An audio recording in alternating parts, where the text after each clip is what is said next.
What is up, guys? It is another episode of Dental Student Vibes Podcast. Dental Dimes! That means 10 minutes of whatever we want to talk about, whatever you guys want to talk about. So we have a couple questions about signing new contracts with DSOs for students coming right out of school. So let's talk about that a little bit. So first of all, be sure to hit us up on Instagram at dental.student.vibes, on Twitter at DSV Podcast, on Facebook at Dental Student Vibes. And please continue with those awesome comments, awesome questions, subscribe, and share our podcast. We love you guys. So what is a non-compete? I actually read a new article in the FDA magazine the other day by Deborah S. Minnis. Beautiful article.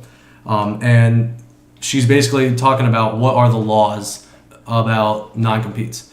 So a non-compete is basically a contract that you sign, and it prohibits you, the former employee, from opening your own office, working with another competitor, or another office that directly competes with the office that you worked at. So let's build a scenario for this. So you just get out of school, you're like, okay, what am I going to do? I'm going to work for a DSO or something like that, whatever, private, doesn't matter.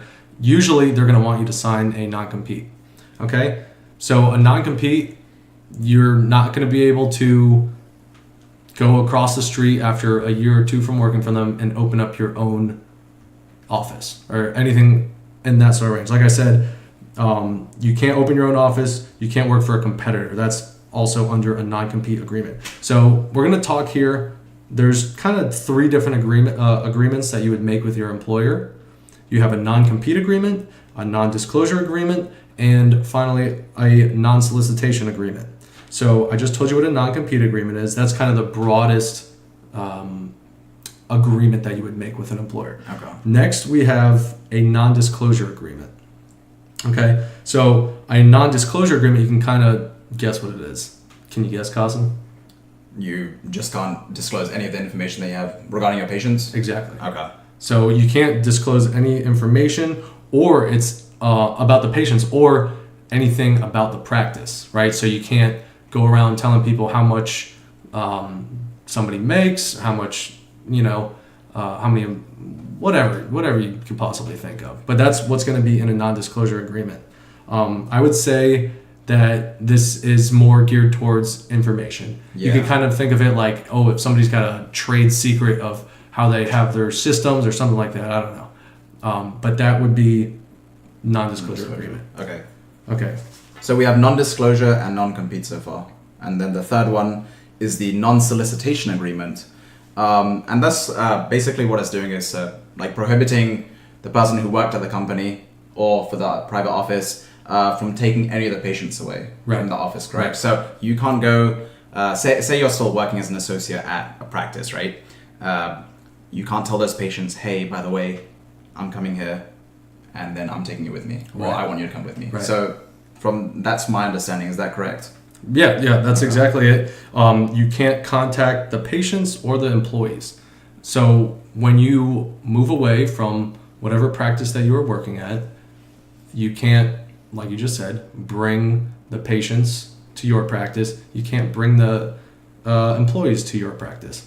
Now, here's the big thing about all these agreements. Usually, they have a time limit and a distance limit.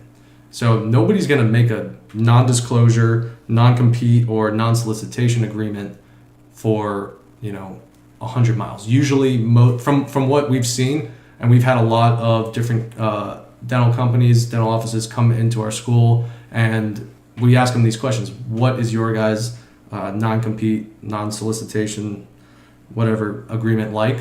Most of them will say it is 1 to 2 miles, and it usually lasts for 1 to 2 years. However, they also go up to 5 to 10 miles. They also go, up to 25 miles. And that's kind of a big deal, So you got to make sure that you really read your contract before you sign it, obviously. Yeah, I think we've had a a couple of people come and speak at our school in terms of practice management and acquiring practices, or going to work as an associate, and they highly recommend hiring someone who is a professional in that field to make sure that they go over the contract for you, because you don't want to miss anything in there, right. because there's a lot of important information Right. that you might skim over. So one of the tips, we had Dr. Golden come in yesterday, dentist in South Florida, awesome dude. We're gonna have him on the podcast soon. And he was saying, you usually want to build a team around you when you start your dental practice. You're going to want a lawyer, accountant. You're going to want to have your dental technology and supplies teams. There's going to be a lot of different people that you're going to need to become successful. And that's what he tells us. And it's pretty obvious. It's good advice, though. And so you're going to want your lawyer to read over your contract. Cool. And we actually are going to have a lawyer on our podcast soon. Very exciting. So we can ask him all these questions. What are the biggest things to look out for when signing contracts, et cetera, et cetera. Yeah, because you really want to protect yourself when you're entering an agreement with someone like this, because there's a lot of underlying information that really gets buried deep within the contract.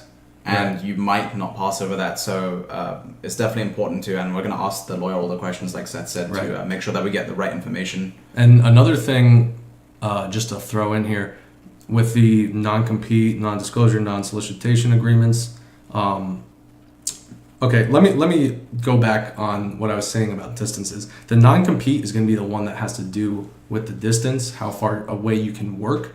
But obviously the non-disclosure, non-solicitation, those are gonna the non-disclosure, you shouldn't be talking about other people's business anyways. Right. But the non-solicitation, that would probably be more of a time limit, right? You can't bring patients for 5 years or something like that. But so for the non-compete agreement, with building the office a certain distance from your former employer, it's going to be in a straight line radius. That's also something you kind of want to think about. So when we were talking about 5 mile non-compete agreement, and we looked on Google Maps, and then you do directions. Oh, this is 5 miles. No, it's actually straight line distances. Yeah. Right, most of the time. So you think just like a giant circle on the map in the center is that former employer. That's crazy, because when you think about that, 5 miles south, 5 miles west, 5 east, 5 north, that turns into a lot. Yeah. It really does. Yeah. And that could cover a whole city. So you gotta be,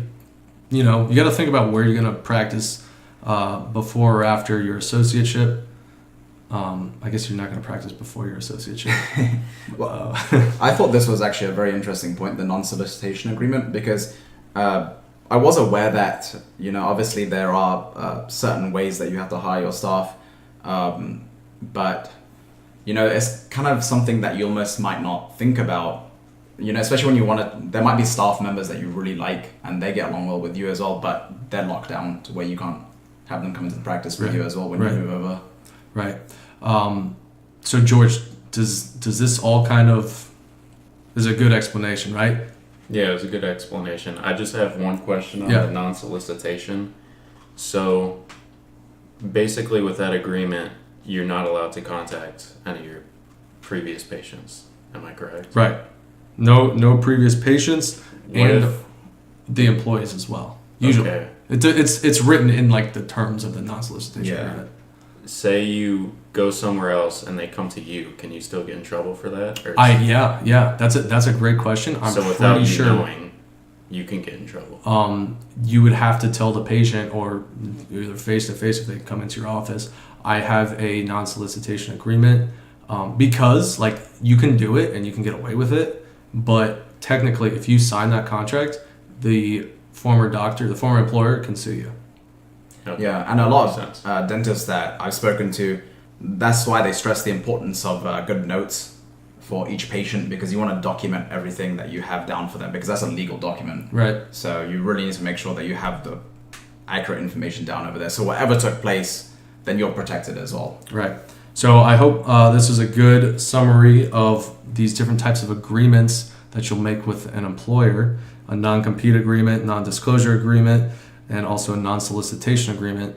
If you guys have any questions, please feel free to ask us. hit us up. Instagram at dental.student.vibes. Subscribe. Share our podcast. Let us know what else you want us to talk about. This is all a learning experience. We're all learning together. Thanks, guys, for listening.